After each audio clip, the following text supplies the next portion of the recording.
باب إذا شرب الكلب في الإناء. وبه قال حدثنا عبد الله بن يوسف قال أخبرنا مالك عن أبي الزناد عن الأعرج عن أبي هريرة رضي الله عنه أن رسول الله صلى الله عليه وسلم قال إذا شرب الكلب في إناء أحدكم فليغسله سبعا. وبه قال حدثنا إسحاق قال أخبرنا أبو الصمد قال حدثنا عبد الرحمن بن عبد الله بن دينار قال سمعت أبي عن أبي صالح عن أبي هريرة رضي الله عنه عن النبي صلى الله عليه وسلم أن رجلا رأى كلبا يأكل السرية من العطش فأخذ الرجل يأكل السرى من العطش تحت السرى قرآن میں ہے یا نہیں ہے؟ سورہ طہ میں. فأخذ الرجل خفه فجعل يغرق له به حتى أرواه فشكر الله له فأدخله الجنة. وقال أحمد بن شبيب قال حدثنا أبي عن يونس عن ابن شهاب قال حدثني حمزة بن قال حدثني أبي عن يونس عن ابن شهاب قال حدثني حمزة بن عبد الله عن أبي قال كانت الكلاب تدبر في المسجد في زمان رسول الله صلى الله عليه وسلم فلم يكونوا يرشون شيئا من ذلك. وبه قال حدثنا حفص بن عمر قال حدثنا شعبة عن ابن أبي السفر عن الشعبي عن أبي بن حاتم قال سألت النبي صلى الله عليه وسلم قال إذا أرسلت كلبك المعلم فقتل فقل وإذا أكل فلا تأكل فإنما أمسك على نفسه. قلت أرسل كلبي فأجد معه كلبا آخر قال فلا تأكل فإنما سميت على كلبك ولم تسمي على كلب آخر. سور القلب ائمہ ثلاثہ کے نزدیک امام ابو حنیفہ، امام شافعی، امام احمد بن حنبل رحمہم اللہ تعالی رحمۃ واسعۃ کے نزدیک نجس ہے.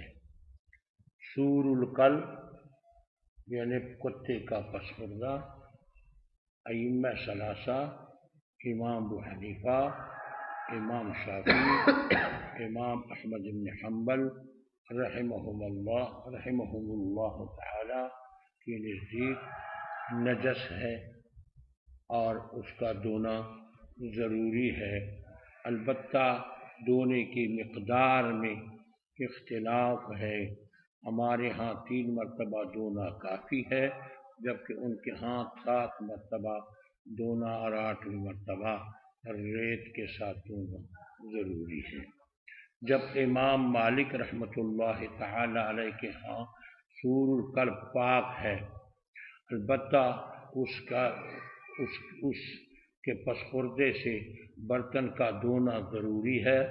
7 مرتبہ دھونا ضروری ہے اور 8ویں مرتبہ یا بعد میں 7ویں مرتبہ ریت کا مٹی کا استعمال کرنا اس کے ساتھ یہ ضروری ہے. اب امام مالک رحمۃ اللہ علیہ کے ہاں یہ اشکال پڑتا تھا کہ ان کے ہاں جب پسخوردہ پاک ہے تو دھونے کا حکم کیوں ہے؟ تو امام مالک رحمۃ اللہ علیہ فرماتے ہیں کہ یہ حکم تعبدی ہے.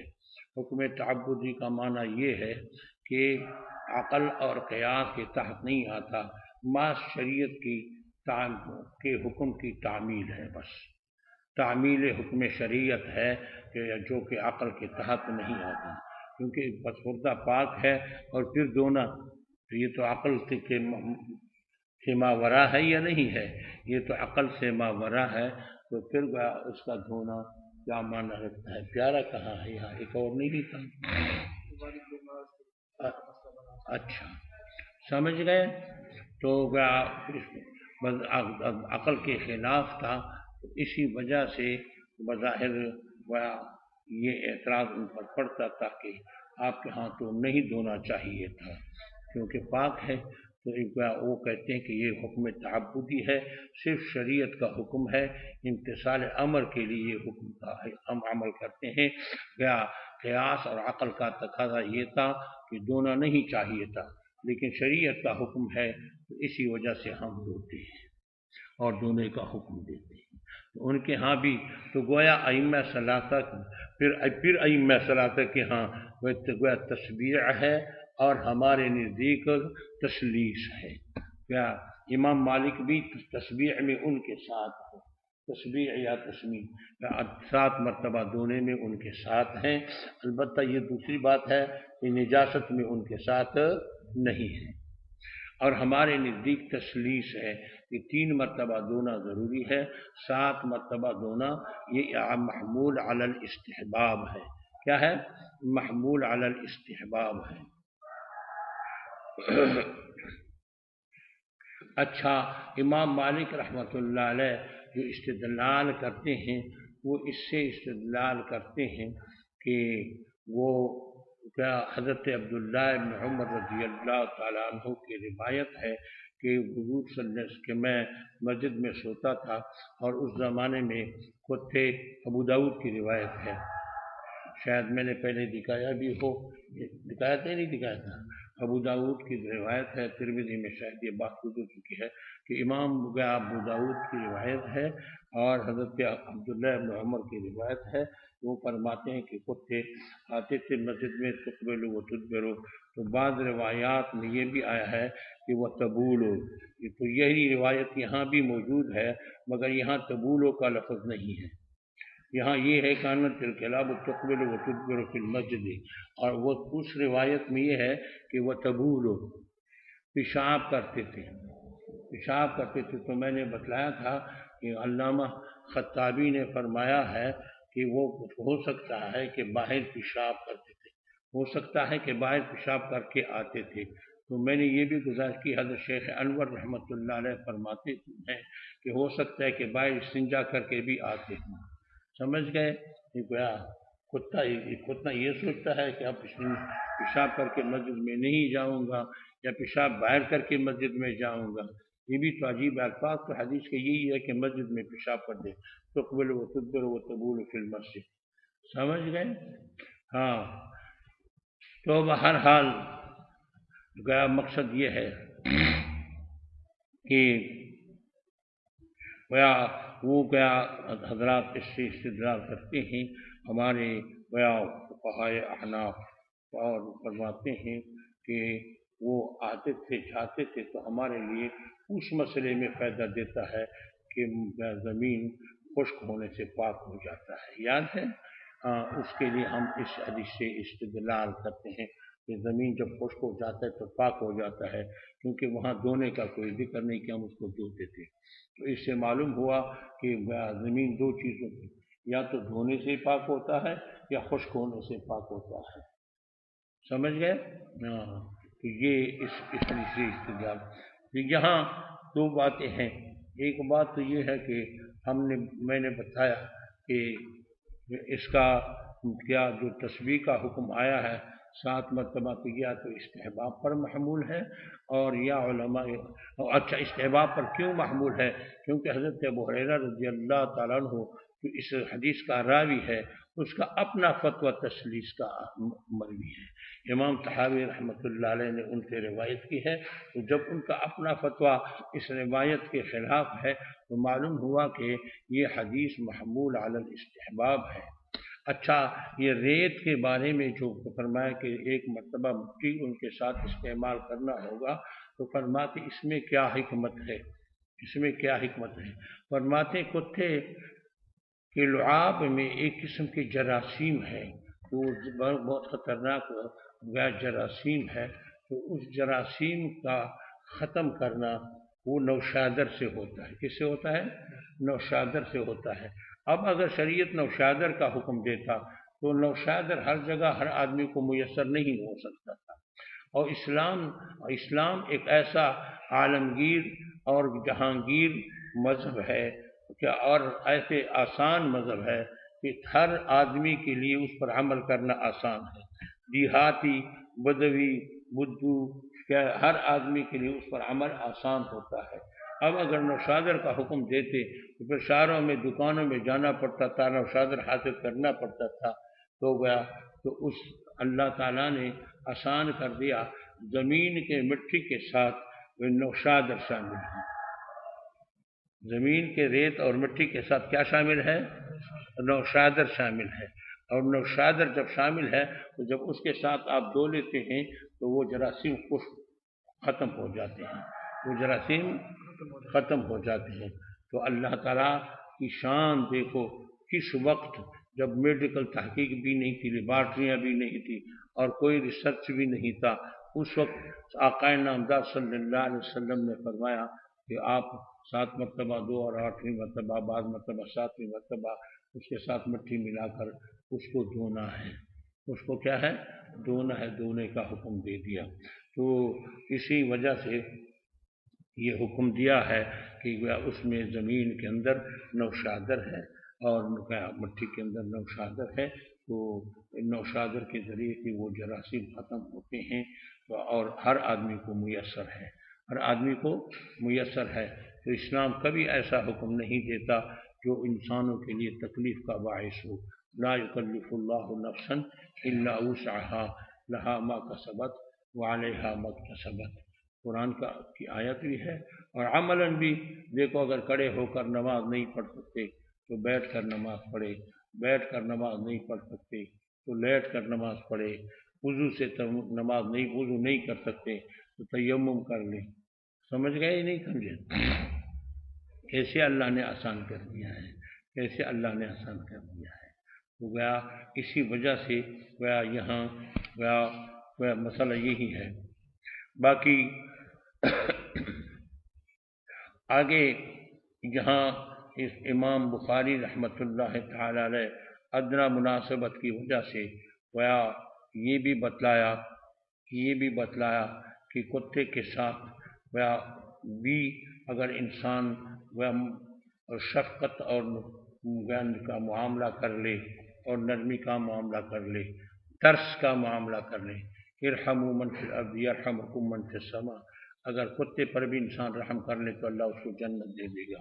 چنانچہ روایت نقل کرتے ہیں کہ ایک آدمی آیا اور ایک کتے کو دیکھا کہ وہ زمین کے نمناک مٹی کو چاٹ رہا تھا، سرا نمناک مٹی کو کہتے ہیں، سمجھ گئے، اس کو چاٹ رہا تھا بیچارہ زیادہ پیاس کی وجہ سے۔ واخذ الخوفہ، اس نے اپنے موزے کو لے لیا، وجعل اس کے ساتھ چادر کے ساتھ یا پگڑی کے ساتھ باندھ لیا، موزہ نیچے ڈالا، اس کے پانی نکال کے اور کتے کو پلایا۔ وجعل یغرف له به حتی ارواہ وشکر اللہ له، کیا اللہ نے ان کو بدلہ دے دیا، فادخلہ الجنہ، اللہ نے اس کے بدلے میں اس کو جنت میں داخل کر دیا۔ سمجھ گئے، جنت میں داخل کر دیا۔ آگے فرماتے ہیں عبداللہ ابن عمر رضی اللہ عنہ الکلاب تقبل وتدبر فی المسجد فی زمان رسول اللہ صلی اللہ علیہ وسلم ولم یکونوا یرشون شیئا من ذلک، وہ کوئی پانی اس پر نہیں ڈالتے تھے۔ تو اس سے ہمارے مذہب والے استدلال کرتے ہیں کہ زمین خشک ہونے سے بھی پاک ہو جاتا ہے، خشک ہونے سے بھی پاک ہو جاتا ہے، تو یہ ہمارے لیے مستدل ہیں۔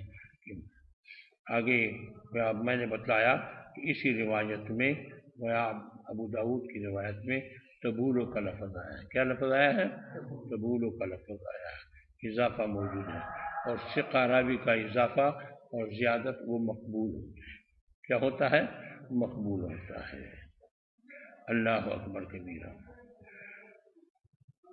آگے فرماتے ہیں کہ کیا حضور صلی اللہ علیہ وسلم ادنیٰ مناسبت کی وجہ سے کتے کے بارے میں بعض فقہا لکھتے ہیں، بعض شراح لکھتے ہیں کہ شاید یہ ساری تقریر امام بخاری جو کرتے ہیں تو شاید ان کا رجحان امام مالک کی طرف معلوم ہو رہا ہے، امام مالک کی طرف معلوم ہو رہا ہے، اور یہ روایت اس لیے جمع کر رہے ہیں کہ دیکھو اس کا مرا ہوا جب قلب معلم ہو تو اس کا مرا ہوا جانور وہ پاک ہوتا ہے، حلال ہوتا ہے ہی نہیں ہوتا شکاری کتے کا، تو گویا ایسے معلوم ہو رہا ہے کہ ان کا رجحان اس مسئلے میں مالکیہ کی طرف ہے۔ بہرحال تو آگے حدیث ہے اذا ارسلت کلبک المعلم، جب آپ چھوڑ دیتے ہیں ایسے کتے کو جس کو تعلیم دی گئی ہو۔ کتے کی تعلیم کیا ہے اور بعض کی شکاری پرندے کی تعلیم کیا ہے؟ کتے کی تعلیم یہ ہے کہ 3 مرتبہ آپ شکار پر ان کو چھوڑ دیتے ہیں اور پھر جب 3 مرتبہ شکار پر چھوڑ دیتے ہیں تو وہ شکار کو خود نہیں کھاتے، آپ کے پاس لے آتے ہیں، خود نہیں کھاتے، جب تک وہ خود کھاتے ہیں تو پھر گویا یہ معلم نہیں ہے، جب آپ کے لیے لاتے ہیں تو یہ معلم ہے، یہ کیا ہے؟ معلم ہے۔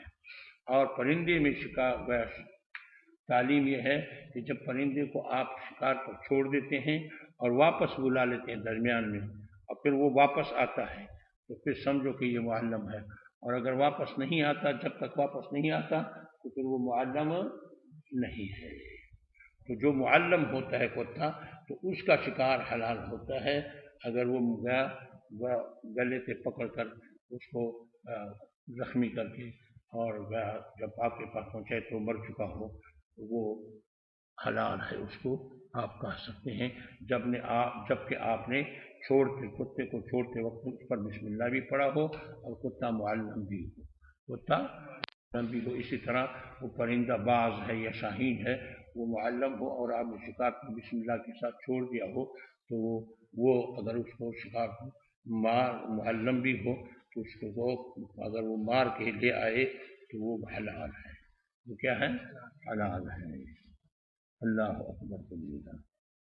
البتہ یہ مسئلہ یہاں اور بھی ساتھ شامل کر دیا کہ اگر آپ کے کتے کے ساتھ اور کتا شامل ہوا، آپ نے کتا تو بسم اللہ پر چھوڑ دیا، تو وہاں جب شکار پر پہنچنے لگا تو دوسرا کتا بھی کہیں اچانک دوسری طرف سے آیا، وہ بھی اس میں شریک ہوا اس شکار میں، اب اس صورت میں وہ یہ شکار آپ نے نہیں کرنا ہے، حرام ہے، کیونکہ آپ نے اپنے کتے پر تسمیہ پڑھا ہے، دوسرے کتے کا پتہ نہیں ہے کہ اس کو تسمیہ پڑھا گیا ہے نہیں پڑھا گیا، کس نے چھوڑ دیا کس نے نہیں چھوڑا، مسلمان نے چھوڑ دیا غیر مسلم نے چھوڑ دیا ہے، سمجھ گئے؟ تو اس لیے جب دوسرے کتے کا پتہ نہ ہو، اچانک ایک کتا ہے اس میں شامل ہو گیا اپنے کتے کے ساتھ شکار میں، تو پھر آپ اس شکار کو نہیں کھا سکتے، وہ حرام ہے۔ گھنٹہ بھی پورا، اور آج تو میں نے ویسے بھی کہا کہ میں نے آغاز کرنے کی